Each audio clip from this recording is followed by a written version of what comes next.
हर दिन दुखी मन में, हर दिन दुखी मन में उमंग तुम्हें भरनी है। हर आशाहीन हृदय में तरंग तुम्हें भरनी है। महाभारत, महाभारत हर युग की एक अटल कहानी है। बन के अर्जुन सच्चाई की जंग तुम्हें लड़नी है, जंग तुम्हें लड़नी है। तो दोस्तों, स्वागत है आपका अपने YouTube channel take your goal पर। मैं मोहन शर्मा मैथमेटिक्स की LCM एंड HCF, लघुत्तम समापवर्त्य और महत्तम समापवर्तक जो अपनी प्रश्नावली चल रही है उसका पार्ट नंबर 3 लेकर आपके साथ हूँ। तो दोस्तों, आपसे निवेदन, अगर चैनल को सब्सक्राइब नहीं किया है तो चैनल को सब्सक्राइब कीजिएगा, बेल आइकन प्रेस कीजिएगा। वीडियो और क्लास पसंद आए तो उसे लाइक और शेयर कीजिएगा। दोस्तों, आइए शुरू करते हैं LCM and HCF part number 3। देखिए, मैथ्स के प्रश्न चल रहे थे पार्ट सेकंड में, उसी कड़ी को आगे बढ़ा रहे हैं। क्वेश्चन नंबर 9 नंबर प्रश्न देखिए, HCF से संबंधित है। क्या कहा जा रहा है? लंबी भाग विधि द्वारा HCF ज्ञात करते समय ऊपर से नीचे की ओर भागफल क्रमशः 3, 2 और 2 हैं तथा अंतिम भाजक 6 है, तो उन संख्याओं का योगफल क्या होगा?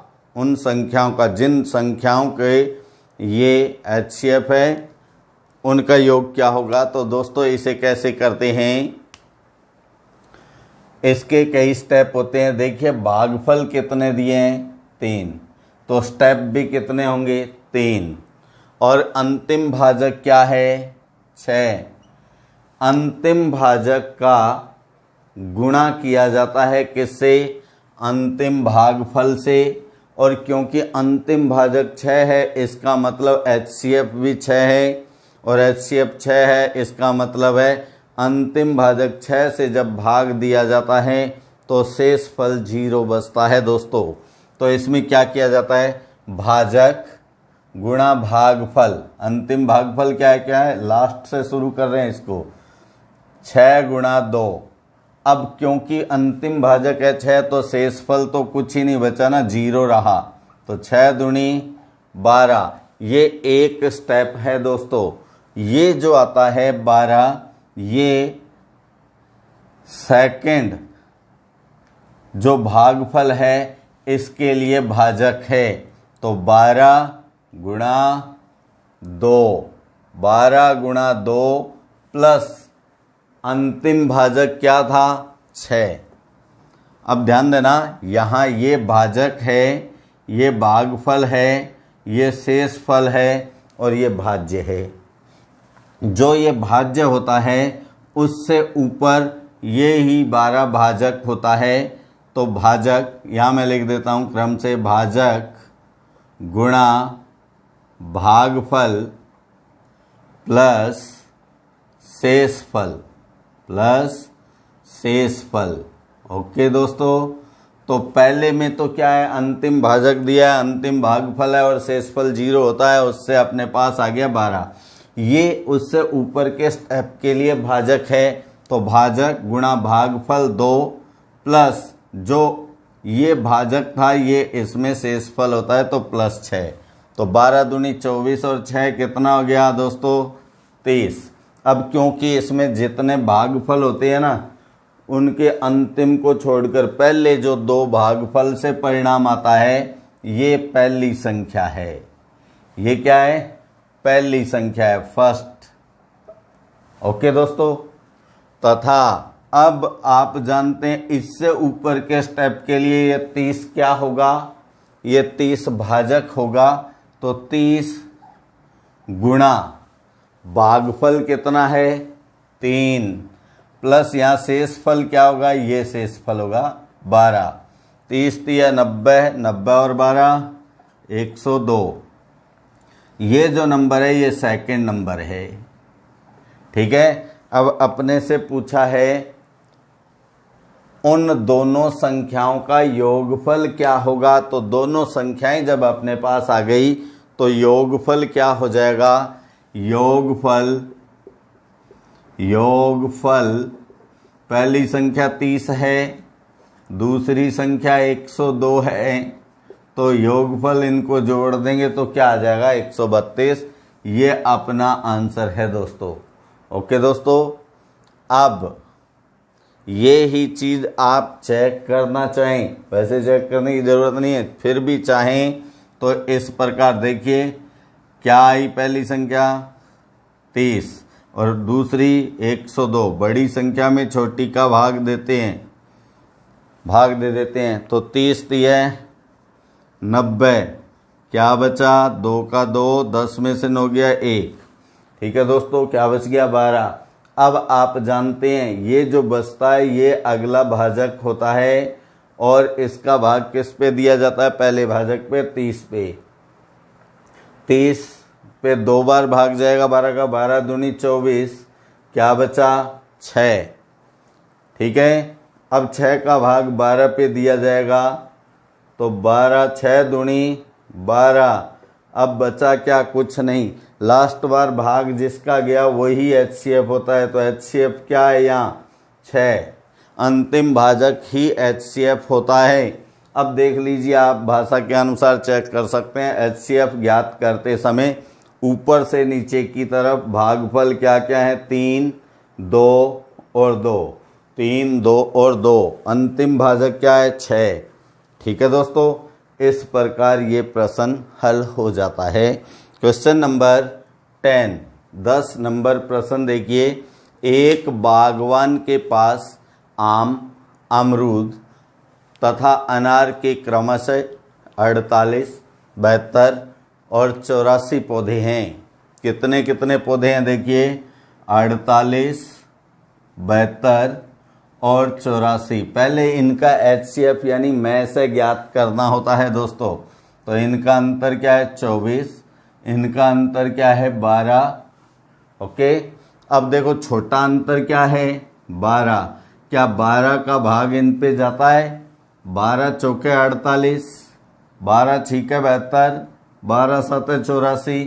तो HCF क्या आ गया अपने पास, HCF यानी में से कितना आया 12। ओके दोस्तों, अब क्या पूछा है, इसके विभिन्न पंक्तियों में इस प्रकार पौधे लगाना चाहता है कि प्रत्येक पंक्ति में पौधों की संख्या समान हो और प्रत्येक पंक्ति में सभी पौधे एक जैसे हों। जैसे पंक्ति में आम के पौधे हैं तो सभी आम के ही हों, अमरूद के हैं तो अमरूद के ही हों। ओके, बताइए पंक्तियों की न्यूनतम संख्या क्या होगी। अब अपने पास जो HCF आ गया 12, इससे इन राशियों को भाग देना, यानी पंक्तियों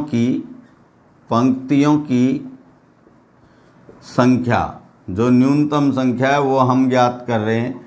तो आपने पहली संख्या क्या है 48/12 प्लस दूसरी 72 में भी 12 का भाग, तीसरी 84 में भी 12 का भाग।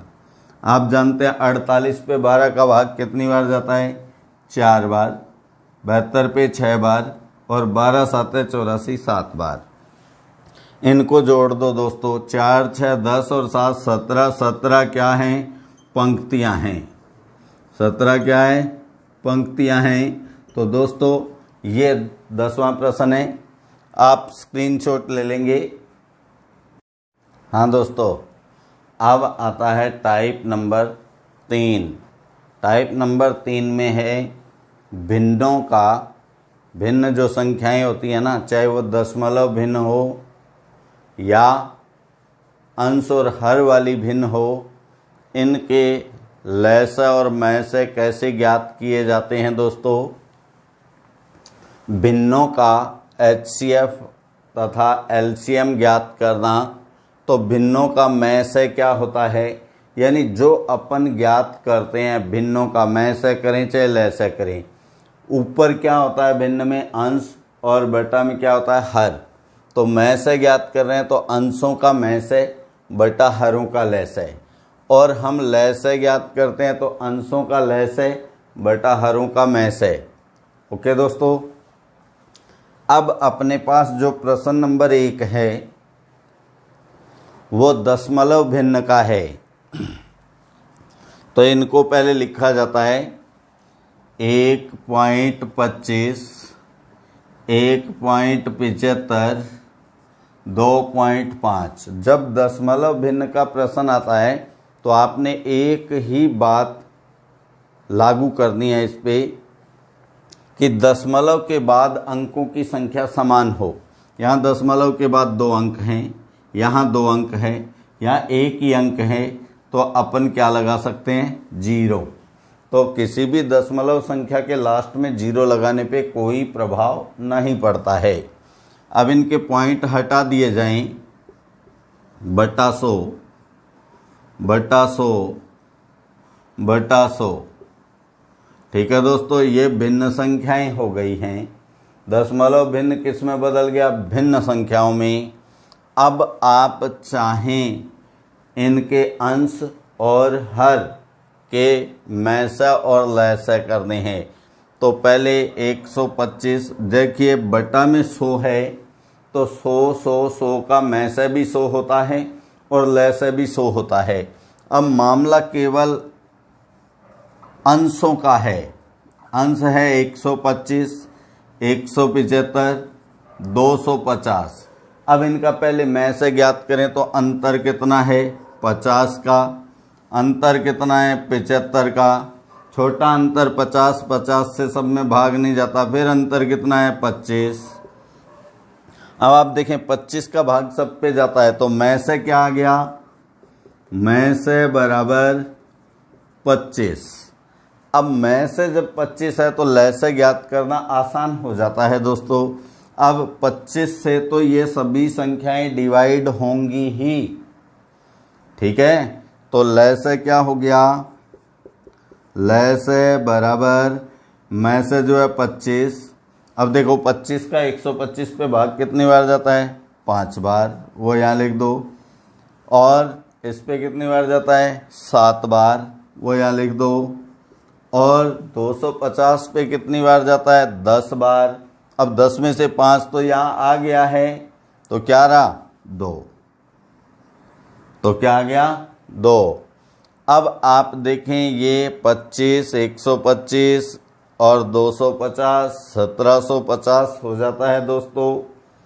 ठीक है, अब 1750 पे भाग इन सब का जाना चाहिए। देखिए यहाँ 25 का गुणा कीजिए, 25 पंजे 125, 125 दूनी 250 की 0, क्या रह गया? 25। 25 सात है 175, 25 सात है 175। ठीक है दोस्तों, अब ये हो गया लय से। तो हमने अंशों का मैं से भी ज्ञात कर लिया और लय से भी ज्ञात कर लिया। अब पूरी भिन्नों का करना है तो क्या हो जाएगा? भिन्नों का मैं से ज्ञात करते हैं तो अंशों का मैं से होना चाहिए। मैं से कितना है? 25 और बटा में 100। अब 100 से आप चाहें तो इसको डिवाइड कर सकते हैं, यानी 0.25। क्योंकि संख्याएं दशमलव भिन्न में दी है तो आंसर भी दशमलव भिन्न में ही ऑप्शन दिया जाता है ज़्यादातर। बाकी अगर भिन्न में दे तो भिन्न से कर सकते हैं। और अभी भिन्नों का लय से दोस्तों, लय से में क्या करना है? अंशों का लय से कितना है? 1750 और हरों का मैं से कितना है? 100। तो कितना आ गया? 17.50 होता है। अब आप 0 लगाएं तो लगा भी सकते हैं और छोड़ भी सकते हैं, तो ये अपने आंसर हो जाते हैं दोस्तों। ठीक है, भिन्न संख्याओं में ध्यान रखना, अगर मैं से पूछा है तो अंशों का मैं से होगा, हरों का लय से होगा। और लय से पूछा है तो अंशों का लैसे होगा, हरों का मैसे होगा। ओके, अब क्वेश्चन नंबर 2, इसमें आपको भिन्न रूप दिया हुआ ही है। तो यहाँ अपने पहले अंश क्या क्या हैं देखो, 3 है, 5 है, 9 है। तो इनका मैसे और लैसे दोनों ज्ञात करना है। अब देखिए 3 का भाग 5 पे नहीं जाता, 3 और 5 अभाज्य संख्या है। अब 3 का तो 9 पे भाग जाता है, लेकिन 5 का नहीं जाता ना। 5 और कोई संख्या से ये डिवाइड नहीं होते, तो सीधा इनका क्या है, का मैसे। आपको बताया था, ध्यान होगा, यदि कोई कॉमन नहीं हो तो मैसे 1 होता है। तो इनका मैसे कितना हो गया दोस्तों, 1। और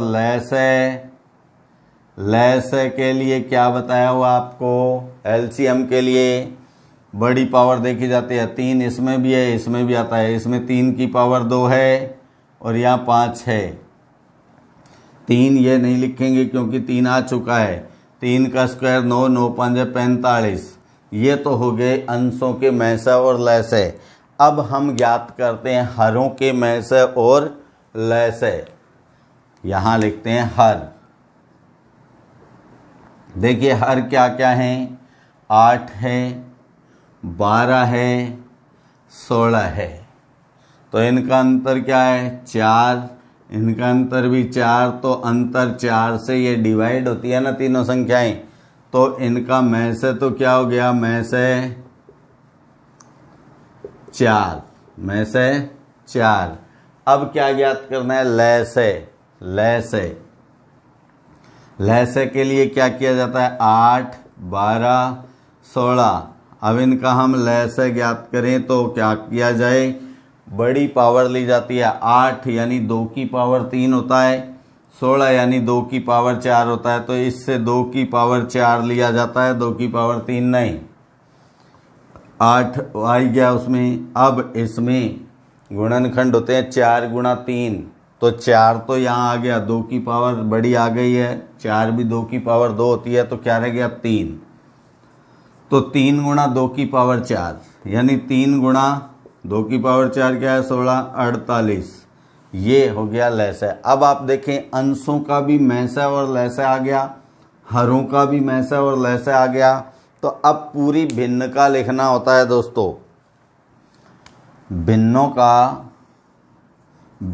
का मैसे यानी HCF, मैसे यानी HCF। अब हम जानते हैं HCF ज्ञात करें तो अंशों का HCF कितना है, 1। और हरों का लैसे कितना है, हरों का लैसे है 48। तो 1/48। तथा भिन्नों का लैसे। अब हम ज्ञात करें लैसे, तो जो ज्ञात करते हैं लैसे मतलब LCM, ठीक है। जो हम ज्ञात करते हैं वो अंशों का होता है। तो लैसे अंशों का आएगा, अंशों का लैसे क्या है, 45। और हरों का मैसे क्या है, हरों का मैसे देखिए, हरों का मैसे 4 है। तो ये 4, ये दोनों आंसर हो जाते हैं दोस्तों, ठीक है। इस प्रकार भिन्नों के लैसे मैसे ज्ञात किए जाते हैं। आप स्क्रीनशॉट ले लेंगे। हाँ दोस्तों, अब आता है टाइप नंबर 4, टाइप नंबर 4। दो राशियां दी हों और उनके मैसे और लैसे हों। तो टोटल 4 पार्ट हो गए, एक राशि, दूसरी राशि, फिर मैसे, लैसे। इन 4 में से प्रश्न में 3 मान दिए होते हैं और अपने को चौथा ज्ञात करना होता है। तो इनका पारस्परिक संबंध क्या होता है, ये यहाँ आपको पता होना चाहिए। ये फॉर्मूला रहता है, पहली राशि गुणा दूसरी राशि बराबर मैं से गुणा लय से। ओके दोस्तों, अब प्रश्न को देखें। यह तो फॉर्मूला है। यदि दो राशियों का मैं से 13 और लय से 455 है, एक राशि 91 है, तो दूसरी राशि क्या होगी? तो आप देखें, इसमें अपने से क्या पूछा है, ये दूसरी राशि पूछी है। तो पहली राशि को जब हम पक्षांतरण कर दूसरी ओर ले जाएंगे तो कहाँ चली जाएगी? भाग में। तो फॉर्मूला क्या बन जाएगा? दूसरी राशि बराबर मैं से गुणा लय से बटा पहली राशि। इस प्रकार फॉर्मूला तो वो एक ही है, उसके पक्षांतरण से 4 बन जाते हैं। अब मैं से कितना है? 13 है। लय से कितना है? 455। और पहली राशि क्या है? 9191। तो 13 एकम 13, 13 7 91। अब 7 का भाग इस पे दे दें। 7 6 42, 45 में से 42 गया तो 3 बचेगा, 35 हो गया, 7 5 35। तो ये 65 क्या है? दूसरी राशि है दोस्तों। ठीक है। Question number second number question को आप देखिए। यदि दो राशियों का गुणनफल, या गुणनफल पहले से ही दे दिया है दोनों राशियों का, और क्या दे दिया? उनका मैं से पूछा जा रहा है, लय से क्या होगा? तो आप देख रहे हैं यहाँ लय से, ये लय से ज्ञात करना है तो मैं से इनके बटा में चला जाएगा, गुणनफल के बटा में आ जाएगा। तो क्या लिखा है अपन यहाँ? लय से बराबर दोनों राशियों का गुणनफल बटा में मैं से। ओके दोस्तों, अब इसमें वैल्यू रखें। देखें वैल्यू क्या है? दोनों राशियों का गुणनफल कितना है? 10,125। और मैं से कितना है? मैं से है 15, तो 15 से डिवाइड कर देंगे दोस्तों इसको, बटा 15। ओके। अब 15 का आप इसमें भाग दे लें। तो अगर आपको पढ़ा आता है तब तो डायरेक्ट दे सकते हैं, वरना ऐसे भाग दें। 10,125 भाग किसका दे रहे हैं हम? किससे भाग दे रहे हैं? 15 से। 15 का भाग 15 छिके 90, 1 में से 0 गई 1, 10 में से 9 गया 1, तो क्या बचा? 11। ऊपर से नोट किया 2, फिर 15 7 105, क्या बचा दोस्तों? 2 में से 5 घटता नहीं, हासिल लेंगे। 12 में से 5 गया 7, अब यहाँ 0 रहेगी, 0 में से 0 0, 1 में से 1 0। अब क्या नोट किया? 5। फिर 15 का भाग 15 5 75, ये 75। इस प्रकार देखिए कितनी बार भाग गया? 675 बार। तो 675 क्या आ गया इसका? लय से। ओके दोस्तों, क्वेश्चन नंबर 3 नंबर प्रश्न देखिए क्या है। यदि दो राशियों का अनुपात दिया है, अब अपने को दो राशियों का अनुपात दे दिया है और उनका लय से दे दिया है, तो हम यहाँ जब आपको अनुपात दे दिया जाता है तब यहाँ माना जाता है पहली राशि और दूसरी राशि। ठीक है, क्योंकि इनका अनुपात दिया ना, अनुपात कितना कितना है? 4:5, तो इनके साथ एक जैसा अक्षर लग जाता है दोस्तों, जैसे अपन गुणांक के रूप में x लगा देते हैं। 4x पहली राशि है तो दूसरी क्या है? 5x, यह हमने मान ली है। तो अब इन दोनों से देखा जाए तो लय से क्या आएगा? लय से आप जानते हैं 4 और 5 जो है, 5 अभाज्य संख्या है, और 4 के गुणनखंड 2 गुणा 2 है, तो 2 का भाग 5 पे जाता नहीं है, तो इनका गुणा हो जाता है। क्या आ गया? 4 गुणा 5, और दोनों में x है तो एक ही बार लिया जाता है। 4 पंजे 20 x, ये क्या आ गया है अपने पास? लैसे। और प्रश्न में लैसे क्या दिया हुआ है? 180। तो इसका मतलब है यहाँ प्रश्न के अनुसार यानी प्रश्नानुसार क्या लिखें? 20x बराबर 80। तो x की वैल्यू क्या आ गई? 80 में 20 का भाग दें तो 4। अब अपने से पूछिए छोटी राशि। छोटी राशि वही होगी जिसके अनुपात का मान कम है। तो कौन से में कम है? 4। तो छोटी राशि बराबर क्या अनुपातिक है इसका? 4। और क्या माना था हमने? 4x। 4 गुणा x की वैल्यू क्या है? 4। तो 4 चौके 16, ये छोटी राशि होती है दोस्तों। क्या आ जाती है? ये छोटी राशि। अब आप जानते हैं यहाँ 20x बराबर 80। 80 नहीं है, 180 है दोस्तों। 20x बराबर 180, तो क्या आया? 9 बार गया ना भाग। अब x की वैल्यू 9 है तो यहाँ 9 आएगा, तो 4 दिन में क्या हो जाएगा? 36। ध्यान रखना, एक संख्या गलत होने पे सारा गलत हो जाएगा। तो यहाँ लैसे कितना था? 180, और भूलवश हमने 80 रखा, लेकिन इसे 180 कीजिएगा। x बराबर 180 बटा 20, 20 का भाग देंगे तो 2 नहीं में 18 होता है, 0 से 0 कट जाती है, 9 आ गया। छोटी राशि 4 गुणा 9 बराबर 36। प्रश्न नंबर 4, दो राशियों का लैसे क्या होगा?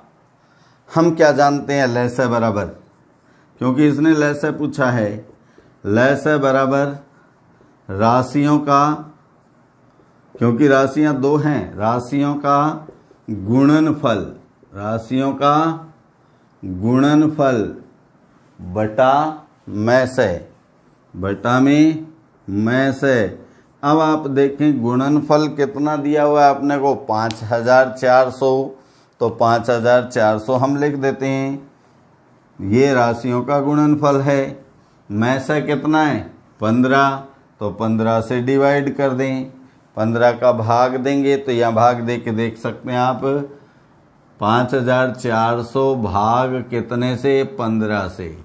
ओके दोस्तों, 15 तिये 45, 14 में से 5 गया 9, क्योंकि 4 में से 5 घटता नहीं, असली 14, 14 में से 5 गया 9, ऊपर से नोट किया 0, 15 6 का 90। अब देखिए यहाँ भाग पूरा गया, कुछ नहीं बचा, ऊपर जो 0 है वो कहाँ चला जाएगा? इधर शिफ्ट हो जाएगा। तो 360, ये 360 क्या है? ये लैसे है दोस्तों। आप स्क्रीनशॉट ले लेंगे। ठीक है दोस्तों, अगर आपने अभी तक चैनल को सब्सक्राइब नहीं किया है दोस्तों, तो चैनल को सब्सक्राइब कीजिएगा, बेल आइकन को प्रेस कीजिएगा, क्लास को लाइक और शेयर कीजिएगा। नमस्कार दोस्तों, जल्द मिलेंगे अगले वीडियो में, तब तक के लिए जय हिंद।